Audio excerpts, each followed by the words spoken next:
अपना बाइबल खोलो सभी, जिन लोगों के पास पवित्र बाइबल है। हम परमेश्वर के वचन से पढ़ेंगे गलातियों की पत्री, उसका 5 अध्याय, उसके 16 वचन से लेकर उसके 24 वचन तक हम पढ़ेंगे। हम सीखेंगे कि आज परमेश्वर अपने वचन से क्या बात करता है। परमेश्वर का वचन उसकी आवाज है, और जब परमेश्वर की आवाज उसके लोग ध्यान से सुनते हैं तो ये आवाज आपको संपूर्ण करती है, आपको परफेक्ट करती है और बहुत सारी ब्लेसिंग्स देती है। मैं आपको बताना चाहता हूं, जिन घरों में परमेश्वर का वचन पढ़ा जाता है उन घरों में कभी किसी चीज की कमी नहीं रहती, क्योंकि इस वचन में इतनी शक्ति, इतनी सामर्थ है। अगर कोई विश्वास से इस वचन को पढ़े, उनके आत्मिक जीवन में बहुत बड़ा प्रभाव आता है, उनका आत्मिक जीवन बदल जाता है और वो परमेश्वर से मिल जाते हैं, उनका मिलाप परमेश्वर से हो जाता है। जोर से बोलो आमीन। आप परमेश्वर को नहीं देख सकते मेरे प्रियो, क्योंकि बाइबल कहती परमेश्वर एक आत्मा है। हम आत्मा को नहीं देख सकते, आत्मा को तलवार से काट नहीं सकते, बोतल में बंद नहीं कर सकते, आत्मा को कोई चश्मे से नहीं देख सकते, आत्मा को कोई नहीं देख सकता, और परमेश्वर एक आत्मा है। लेकिन बाइबल कहती है अगर आप परमेश्वर को देखना चाहते हो तो आपको यीशु मसीह को अपना जीवन देना होगा, क्योंकि बाइबल कहती है यीशु मसीह, शरीर में यीशु मसीह हैं लेकिन अंदर से वो परमेश्वर हैं। जोर से बोलो हालेलुया। यीशु मसीह ने खुद ये बात कही, जिसने मुझे देखा उसने पिता को देखा, यानी यीशु मसीह ही परमेश्वर है। आप परमेश्वर की आवाज को कैसे सुन सकते हैं? परमेश्वर की आवाज के अलग अलग रास्ते हैं। प्रभु आपको सपने के द्वारा भी आवाज दे सकता है, दर्शन के द्वारा आवाज दे सकता है। परमेश्वर आपको ऑडिबली, मान लो आप जा रहे हैं, परमेश्वर ने आपके कान में आवाज दी। किसी भाई का नाम अगर बॉबी है, वो बोलेगा बॉबी, आपको ऐसे आवाज देगा, आप ऐसे ऐसे देखेंगे मुझे किसने बुलाया, लेकिन वहां पर कोई नहीं होगा। कभी कभी परमेश्वर इस तरह से भी बात करते हैं। कोई बहन जा रही, किसी का नाम संदीप, परमेश्वर ऐसे उसको आवाज देगा, वो बहन देखेगी मुझे किसने आवाज मारी। सो ये होता है ऑडिबली बात करना। ये तरीका है परमेश्वर का कि वो दिखाई नहीं देता लेकिन आवाज देता है। बाइबल कहती मूसा को परमेश्वर ने बिल्कुल इसी तरह से आवाज दी। उसने एक जलती हुई झाड़ी को देखा और अंदर से आवाज आई, मूसा अपने जूते उतार और आ गया, क्योंकि ये जगह पवित्र है। जोर से बोलो हालेलुया। मूसा ने परमेश्वर को नहीं देखा लेकिन उसकी आवाज को सुना। आज शायद आपको रूबरू साक्षात उसकी आवाज ना आए, लेकिन आज परमेश्वर अपने वचन के द्वारा आपको आवाज जरूर देता है। यह भी परमेश्वर की आवाज है। जोर से बोलो हालेलुया। अगर आप अपने जीवन में कंफ्यूज हैं, आपको पता नहीं चल रहा है मैं जिंदगी में करूं तो करूं क्या करूं, कहां जाऊं, आप बाइबल पढ़ना स्टार्ट करो, आपको रास्ते निकलना शुरू हो जाएंगे। अपने वचन के द्वारा परमेश्वर आपसे बात करना शुरू करेगा और आपका जीवन बदलना शुरू हो जाएगा। बोलो हालेलुया। और आज मैं पढ़ने जा रहा हूं गलातियों की पत्री, उसके 5 अध्याय, उसके 16 वचन से मैं स्टार्ट करूंगा। यहां पर क्या लिखा है? पर मैं कहता हूं कि आत्मा के अनुसार चलो तो तुम शरीर की लालसा किसी रीति से पूरा ना करोगे। यहां पर परमेश्वर का वचन कलीसिया को कह रहे हैं कि तुम्हें आत्मा के अनुसार चलने की जरूरत है। अब आप सोचोगे कि आत्मा के अनुसार हम कैसे चलें? मैं चल रहा हूं, मेरी तो टांगे काम कर रही है, आत्मा तो दिखाई नहीं दे रहा है। मैं सोच रहा हूं, मेरा दिमाग काम कर रहा है, आत्मा तो काम नहीं कर रहा है। मैं देख रहा हूं, मेरी आंखें काम कर रही है, आत्मा तो काम नहीं कर रहा है। ये शरीर काम कर रहा है, आत्मा का इसमें क्या रोल है? कितने लोगों को समझ आ रही मेरी बात की? जोर से बोलो हालेलुया।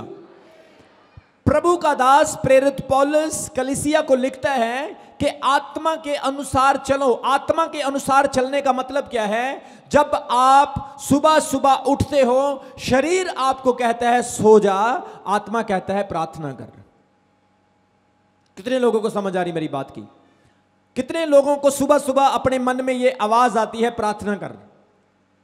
सभी को आती है, हर बंदे को ये आवाज आती है कि तुझे प्रार्थना करनी चाहिए, लेकिन हम प्रार्थना नहीं करते। इसका मतलब हम आवाज तो सुन रहे हैं प्रभु की, लेकिन हम उसे मनन नहीं करते, उस पर एक्शन नहीं करते।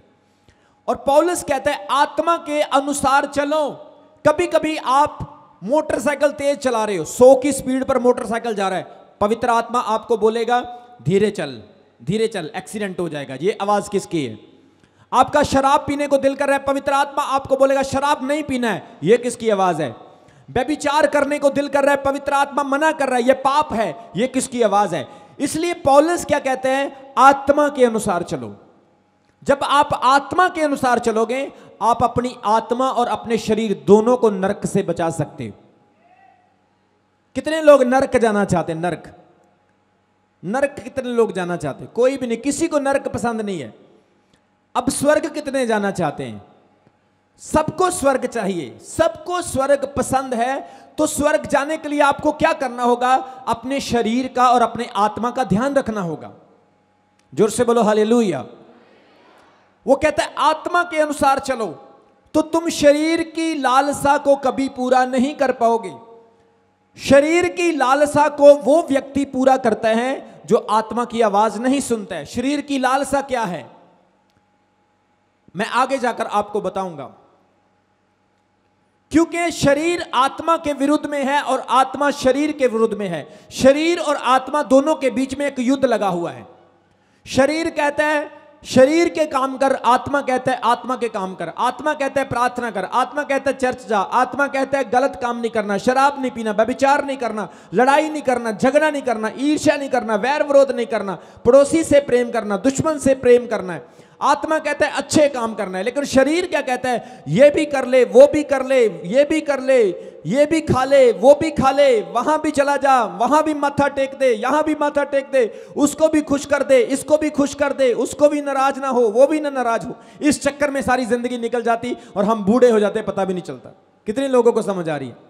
शरीर और आत्मा के बीच में बाइबल कहती है एक लड़ाई लगी है, एक युद्ध लगा हुआ है। आत्मा शरीर के विरुद्ध और शरीर आत्मा के विरुद्ध है और एक दूसरे के विरोधी है। इसलिए तुम करना चाहते हो वह नहीं कर पाओगे। 18 में लिखा, और यदि तुम आत्मा के अनुसार चलाए चलते हो तो तुम व्यवस्था के अधीन नहीं हो। किसके अधीन नहीं हो? जोर से बोलो, किसके अधीन नहीं हो? व्यवस्था। व्यवस्था क्या है? व्यवस्था क्या है? जो इंसानों की बनाई हुई है, दुनिया की बनाई हुई व्यवस्था। लेकिन जब हम प्रभु में आ गए, अब इंसानों की बनाई हुई व्यवस्था हमें स्वर्ग नहीं ले जा सकती। अब हमें परमेश्वर का आत्मा गाइड करेगा, हमें लीड करेगा और हम परमेश्वर के रास्ते पर चलेंगे। जोर से बोलो हालेलुया। इसलिए वो कहता है कि शरीर के काम नहीं करने, आत्मा के काम करने हैं। सब बोलो आत्मा के काम। जोर से बोलो आत्मा के काम। अब शरीर के जो काम नहीं करने हैं वो कौन कौन से हैं? ध्यान से सुनना। शरीर के काम ये हैं, अर्थात व्यभिचार। सबसे पहला शरीर का काम क्या है?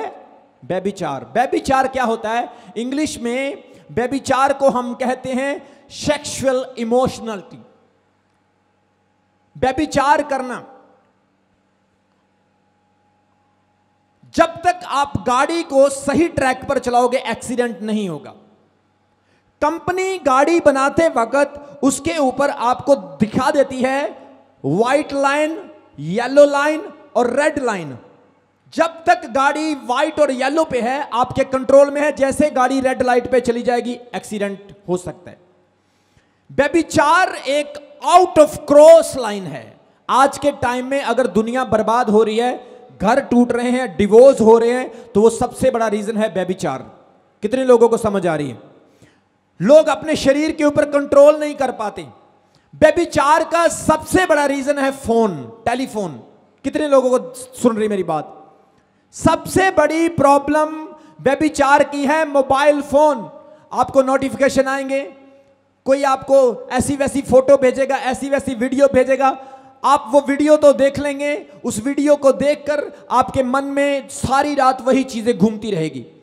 फिर आप किसी की बहन को देखेंगे तो बुरी नजर से, किसी की बहू को, किसी की वाइफ को देखेंगे तो बुरी नजर से, यहां तक कि अपने परिवार के लोगों को भी बुरी नजर से देखोगे। कारण क्या? क्योंकि आपके दिमाग में वो चीज फीड हो चुकी है। और मैं आपको बताना चाहता हूं, इन चीजों को आपके माइंड से निकालना बहुत मुश्किल काम है। ये चीजें नहीं निकलती माइंड से। कितने लोगों को समझ आ रही है? आप रोटी खाओगे, खाना खाते वक्त भी वही घूमेगी, हर वक्त वो चीज घूमेगी। और कुछ तो विश्वासी ऐसे हैं जो व्यभिचार में फंस चुके हैं, जो इस पाप में फंस चुके हैं। मुझे बताओ, वो अपने आप को विश्वासी कहते हैं, बपतिस्मा और पवित्र आत्मा पा चुके हैं, और जब वो प्रार्थना करते होंगे और प्रार्थना के वक्त वो घुटनों पे बैठकर क्या कहेंगे? प्रभु तेरा धन्यवाद, प्रभु मैं तेरा धन्यवाद करता हूं, तेरी हजूरी में आता हूं। और फिर वो फिल्म फिर उसके दिमाग में घूमेगी। अब बताओ, उसका ध्यान प्रभु में लगेगा? बताओ, क्या वो अपने जीवन के समाधान पा सकता है? क्या वो अपनी बीमारी से चंगा हो सकता है? क्या वो अपने परिवार के लड़ाई झगड़े को खत्म कर सकता है? क्या वो अपने बच्चों का भविष्य बना सकता है? नहीं। जब आपका मन साफ होगा, आपका कॉन्शियस क्लियर होगा, आपका फोकस भी क्लियर होगा, आप कामयाब व्यक्ति बनेंगे। जोर से बोलो हालेलुया। सो शरीर का सबसे पहला काम है व्यभिचार, अडल्ट्री। यूसुफ के बारे में कितने लोग जानते हैं बाइबल में? यूसुफ एक ऐसा व्यक्ति था जिसने व्यभिचार को मौका नहीं दिया। बाइबल कहती है पोतीपर की घरवाली आई, पोतीपर की घरवाली ने अपने कपड़े फाड़ लिए, यूसुफ को अपने गले से लगाने की कोशिश की, लेकिन यूसुफ अपनी जान छुड़ा के उस औरत से भाग गया, क्योंकि वो चाहता था कि मैं इस व्यभिचार में फंसकर अपने दर्शन को नहीं खो सकता हूं। बाइबल कहती है यूसुफ वहां से भागा। अगर आज मेरे प्रियो आपके जीवन में आपको लगता है, अगर कोई बहन, कोई भाई इस शरीर की लालसा में फंसा है, तो एक ही तरीका है, कोई दवाई नहीं, प्रार्थना भी काम नहीं करेगी इस काम के लिए। कितने लोगों को समझ आ रही है?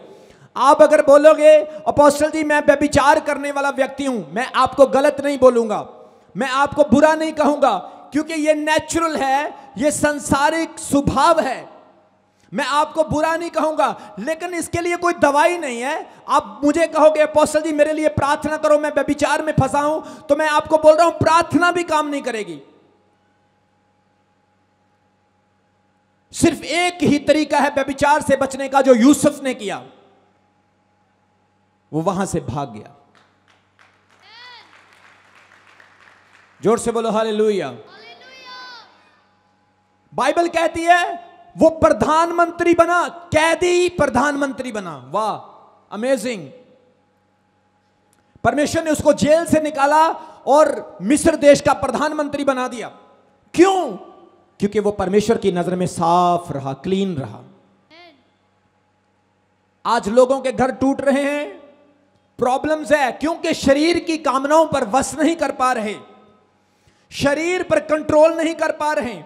बहुत सारे लोगों की तो प्रार्थनाएं सुनी नहीं जाती और वो आकर कंप्लेंट करते, अपोस्टल जी मैं चर्च आ रहा हूं, मेरा काम नहीं हुआ, अपोस्टल जी मैंने प्रार्थना भी करवाई, ले हैंड भी कराई, मेरा काम नहीं हुआ। भाई 6 दिन तो तू व्यभिचार में ध्यान रखता है, 7वें दिन एक दिन से तेरा क्या काम बनेगा? अपना तन, अपना मन, अपना ध्यान परमेश्वर को देखकर देख, वो सूखी जगहों से पानी भी तेरे लिए बहा देगा। जोर से बोलो हालेलुया। सबसे पहला शरीर का काम प्रकट होता है व्यभिचार, दूसरा गंदे काम, तीसरा लुचपन जिसकी हद खत्म हो जाती है, चौथा मूर्ति पूजा। मूर्ति पूजा भी एक शरीर का काम है।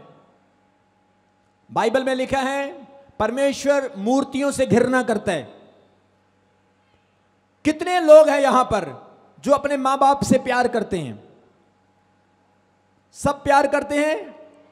अगर आपका पिता मूर्ति बन जाए, आपसे बोले ना, आपका पिता कुछ खाए ना, कुछ पिए ना, आप उसको बोले पिताजी पिताजी पिताजी, वो आपसे बात ना करे, क्या आप उसको अपना पिता कहेंगे? आप बोलेंगे ये मेरा पिता नहीं हो सकता, क्योंकि मेरा पिता तो खाता है, बोलता है, चलता है, फिरता है। इसी तरह से आपका पिता परमेश्वर है, जिसको मूर्तियों से कोई वास्ता नहीं। वो चाहता है कि मेरे लोग जैसे मैं जिंदा हूं वैसे ही जिंदा बनकर रहें। जोर से बोलो हालेलुया। हालेलुया। परमेश्वर कहता है मूर्तियों को हमने उपासना नहीं करना है, ये भी शरीर का काम है। टोना, जादू टोना, ये भी शरीर का काम है। कितने लोगों के घर में टोना हुआ कभी, जादू टोना? बहुत सारे लोग कहते हैं मेरे घर में जादू टोना हो गया। मेरे घर में भी बहुत बार किया है। कितने लोगों को समझ आ रही है आज के वचन की? पीपल का पत्ता, थोड़े से चावल, हल्दी, तेल, धागा लपेट के रख दिया, कोई नंबर डाल दिया और ये जादू टोना हो गया। मैं तो कहता हूं मेरे घर के सामने कोई जादू टोना करके जाओ, नारियल भी छोड़ के जाना, मैं खा के दिखाऊंगा आपको। जब आपके अंदर पवित्र आत्मा होगा, बाइबल कहती है यकूब के ऊपर जादू नहीं चलता है। जब परमेश्वर आपके साथ होगा तो शैतान आपका कुछ नहीं बिगाड़ सकता है। जोर से बोलो हालेलुया। पिछले दिनों में मैं चर्च में बता रहा था, किसी ने किसी भाई के घर में जादू टोना कर दिया। उन्होंने एक पेपर में जादू टोने का सामान लपेट के उसके घर के सामने रख दिया। उसने जो सामान था उसको फेंक दिया और जो पेपर जिसमें वो लपेटा था उसको कचरे में डाल दिया। अगले दिन वो अखबार पढ़ रहा था, अखबार में एक लॉटरी का नंबर आया। उसको याद आया कि जो पेपर जिसमें जादू टोना हुआ था वो तो लॉटरी वाला पेपर था। जैसे ने उस पेपर को निकाला, उसने देखा कि वही नंबर जो उस कचरे के डब्बे में पेपर के ऊपर था वही अखबार में है। जादू टोने ने उसको करोड़पति बना दिया। कितने लोगों को समझ आ रही मेरी बात की? जोर से बोलो हालेलुया। लोग आपके साथ उलट करेंगे लेकिन परमेश्वर उलट को सीधा कर देगा। आप कुबड़े होंगे, लोग आपको लत मारेंगे, टांग मारेंगे, आप सीधे हो जाएंगे। गधे को दबाने की कोशिश करके मिट्टी डालेंगे, गधा कुएं से बाहर आ जाएगा। लोग आपका नुकसान करने की कोशिश करेंगे। अगर आप प्रभु के साथ सही हैं, आप चर्च लगातार आते हैं, आप प्रार्थना करने वाले हैं, मैं आपको बोल रहा हूं वो दिन दूर नहीं, चमत्कार आपके पीछे पीछे भागेंगे। मैं आपको बोल रहा हूं आपके घर में कमी नहीं होगी, आपके घर में घटी नहीं होगी। परमेश्वर बहुतायत से आपको आशीष देगा। जोर से बोलो हालेलुया। सो यहां पर लिखा टोना करने वाले, मसीही लोगों पर टोना काम नहीं कर सकता। बैर, दूसरों से बैर करना यह भी शरीर का काम है। झगड़ा करना यह भी शरीर का काम है। ईर्ष्या, नफरत करना, क्रोध करना, गुस्सा करना भी शरीर का काम है।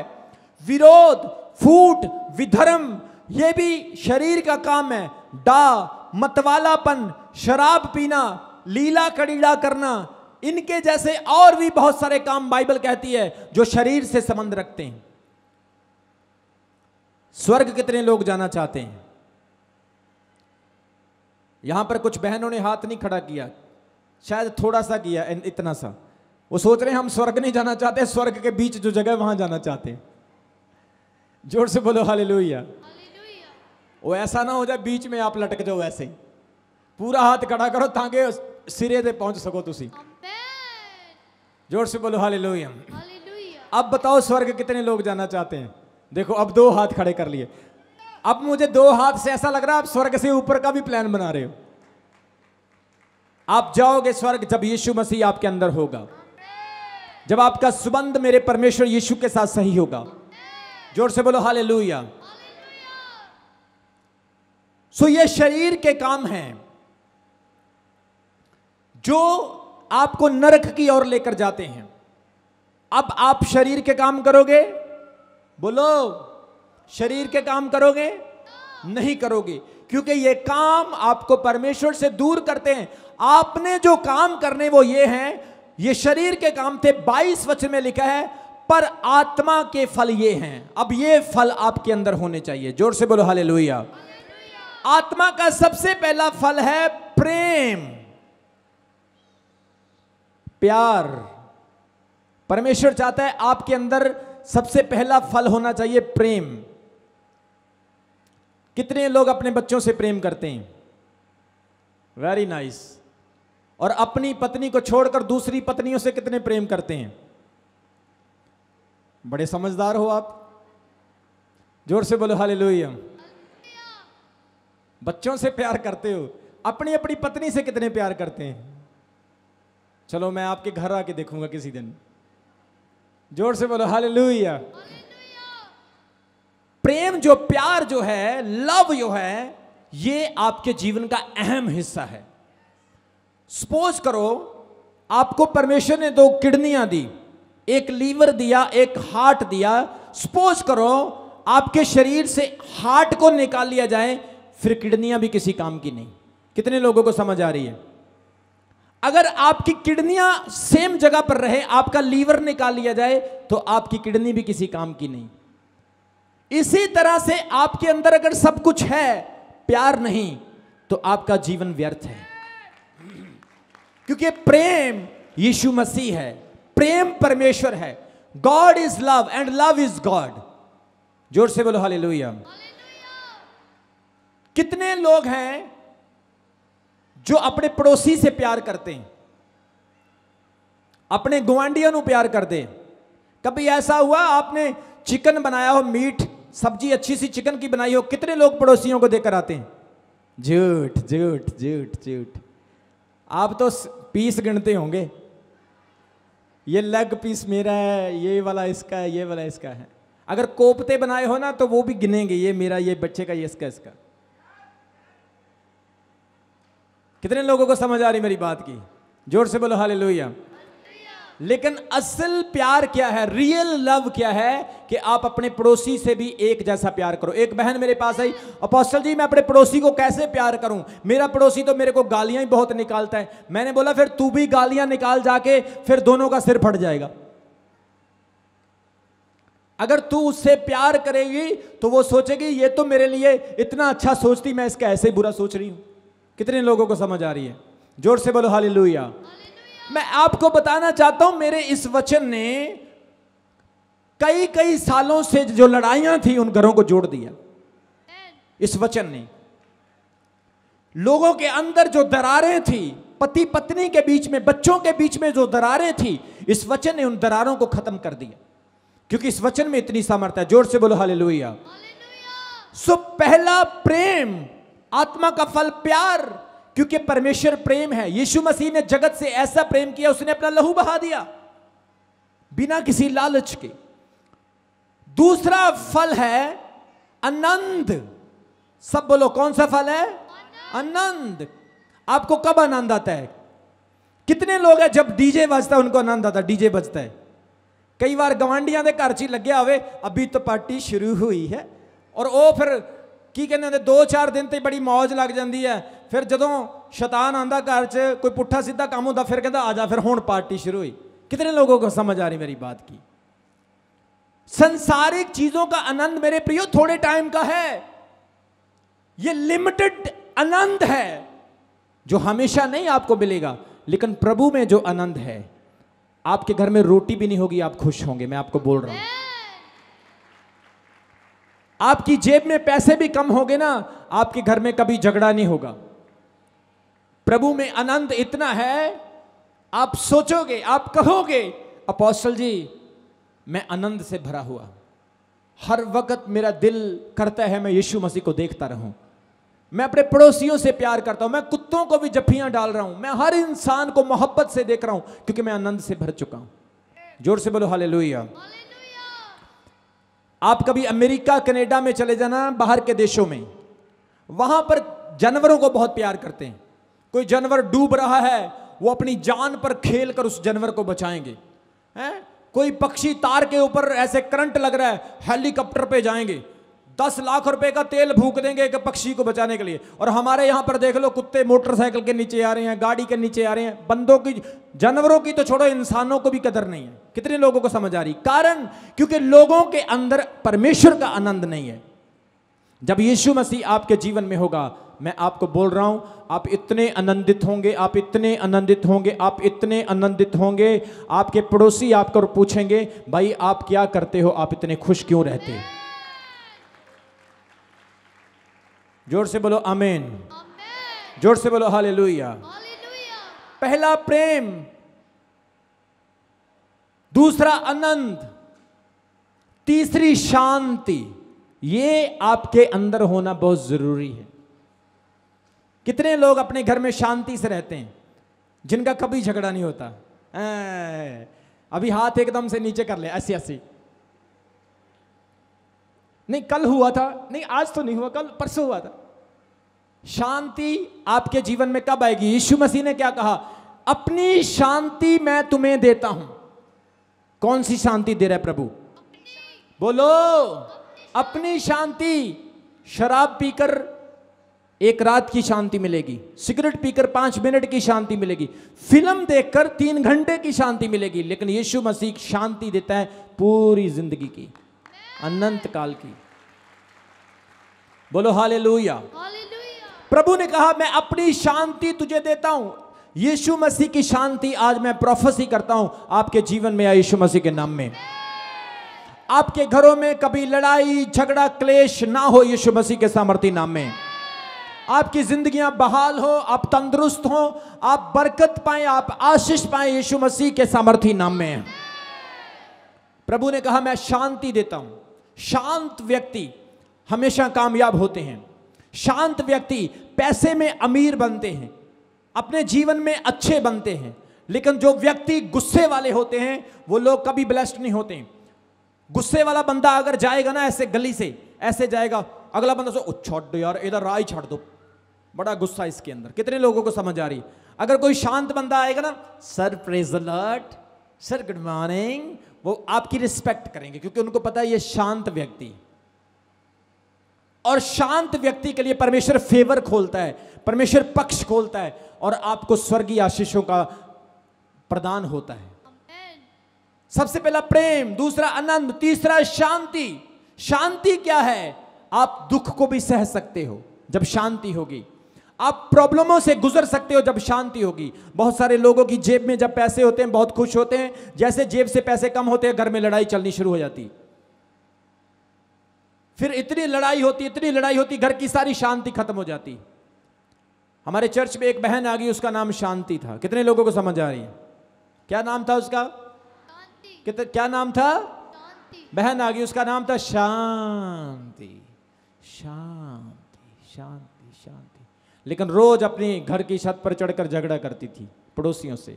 नाम क्या था? शांति।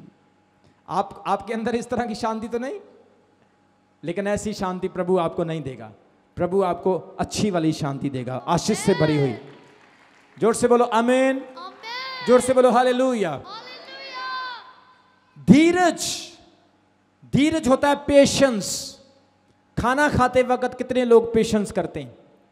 मान लो आप 2 दिन से भूखे हैं, प्लेट भर के खाने की रखी, सामने बड़ी बड़ी वैरायटीज रखी है और आपको भूख लगी, कितने लोग पेशेंस रखेंगे? मुझे तो लग रहा है प्रार्थना भी नहीं करेंगे, फटाफट से खा जाएंगे। कुछ लोगों के अंदर पेशेंस की बड़ी कमी होती है।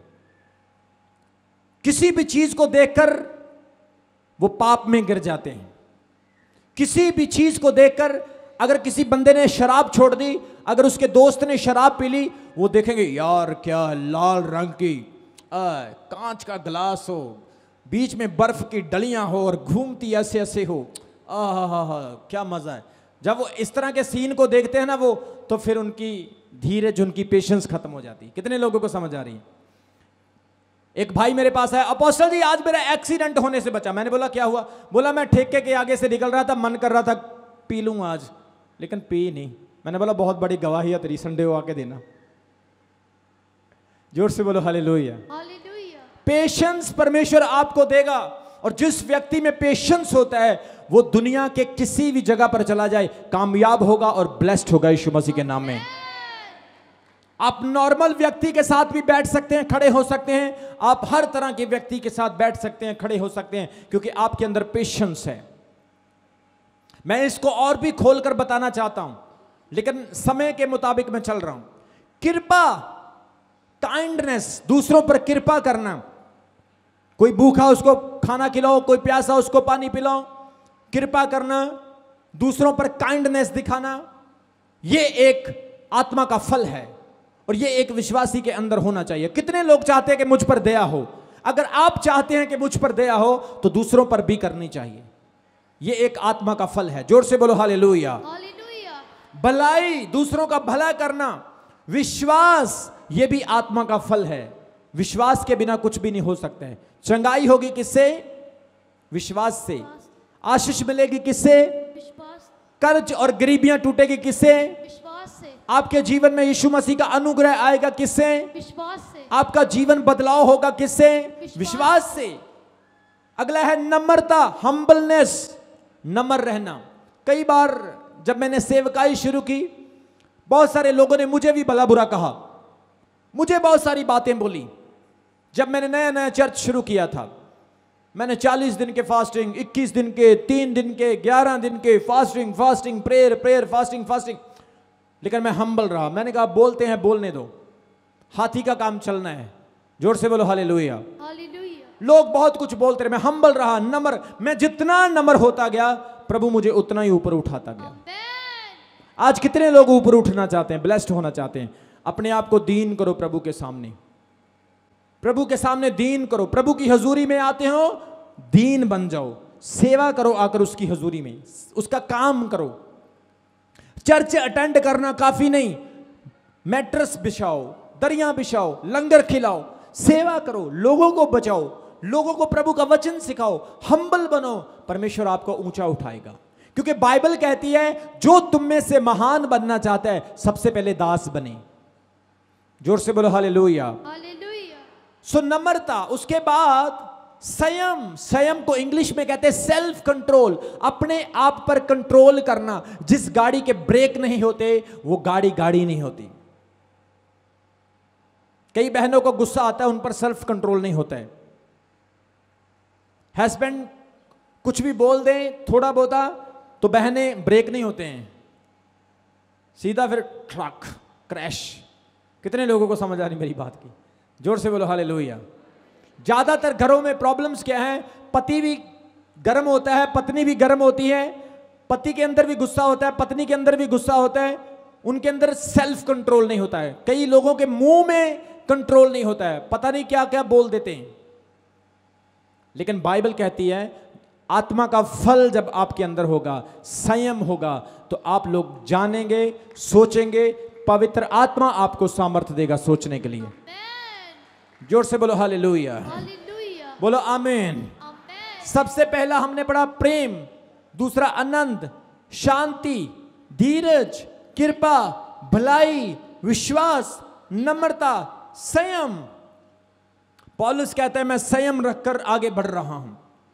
कुछ लोग चर्च आते हैं, मेरे को ब्लेसिंग चाहिए, जल्दी जल्दी मुझे ब्लेसिंग दो, जल्दी जल्दी मैंने अपोस्टल जी से प्रार्थना करवानी और मैंने अपने घर जाना, मैं लेट हो रहा हूं। सेल्फ कंट्रोल करो, पेशेंस रखो। परमेश्वर पेशेंस रखने वालों को आशीष देता है। आज कितने लोगों को समझ आ रही है वचन की? शरीर के काम और आत्मा के फल जो मैंने आपको बताए। जोर से बोलो हालेलुया। बोलो आमीन। इसलिए आज हमने शरीर के कामों के बारे में और आत्मा के कामों के बारे में पढ़ा। अपने घर को अच्छा बनाना है मेरे प्रियो। परमेश्वर कह रहा है अपने परिवार को बेस्ट बनाना है। आप लोग श्रापित होने के लिए नहीं बुलाएंगे, आप लोग प्रताड़ित होने के लिए नहीं बुलाएंगे, आप पूंछ नहीं, आप सिर बनने के लिए बुलाए गए हो। प्रभु आपको आशीषित करने के लिए बुलाता है। प्रभु आपके घरों के श्रापों को, गरीबियों को, बीमारियों को, लाचारियों को, आपके जीवन की परेशानियों को तोड़ना चाहता है। वो परेशानियां, वो श्राप, वो लानतें आपके जीवन से कब टूटेंगी? जब आप इस वचन को अपनी लाइफ में प्रैक्टिकल करेंगे। ये वचन जब आपकी जिंदगी में प्रैक्टिकल होगा, आप देखेंगे अपोस्टल जी मेरे घर में आशीष आ गई, मेरे घर में पैसों की आशीष आ गई, मेरे बच्चों में शांति आ गई, मेरे काम बनने शुरू हो गए। अपोस्टल जी मेरे घर में लड़ाई थी खत्म हो गई, नशे मेरे घर को छोड़कर चले गए, हम खुश रहते हैं, हम आनंदित रहते हैं, अब हमारे घर में किसी चीज की घटी नहीं, परमेश्वर ने हमें सब कुछ दे दिया है। ये कैसे होगा? जब अपनी जिंदगी को प्रैक्टिकल करेंगे। जोर से बोलो हालेलुया। यीशु मसीह आया ही बदलने के लिए। लोग कहते हैं चर्च में जाकर लोग बदल जाते हैं, बिल्कुल सही, सचमुच यहां लोग बदल जाते हैं, क्योंकि यीशु मसीह के वचन में इतनी सामर्थ है, जिसके अंदर वो चला जाता है उसको बदल देता है, उसके जीवन को, उसके स्वभाव को, उसके नेचर को, उसके चरित्र को बदल देता है। ताली बजाओ मेरे परमेश्वर के लिए। अगर आप भी अपने जीवन में चंगाई, आशीष, छुटकारा और शांति को पाना चाहते हैं तो आप भी रमन हंस मिनिस्ट्री में आ सकते हैं। परमेश्वर के दास संडे सुबह की मीटिंग चमकौर साहिब, डिस्ट्रिक्ट रोपड़, पंजाब में करते हैं, जिसका समय सुबह 10 बजे से लेकर दोपहर 2 बजे तक है। और संडे शाम की मीटिंग राजपुरा ब्रांच में करते हैं, जो सदर थाने के पास है, जिसका समय शाम 6 बजे से लेकर रात 10 बजे तक है। पूरी जानकारी लेने के लिए आप हमारे इस प्रार्थना लाइन नंबर पर कॉल कर सकते हैं। नंबर है 0160500800। विश्वास के साथ आएं और अपने जीवन को बदलता हुआ देखें। आमीन।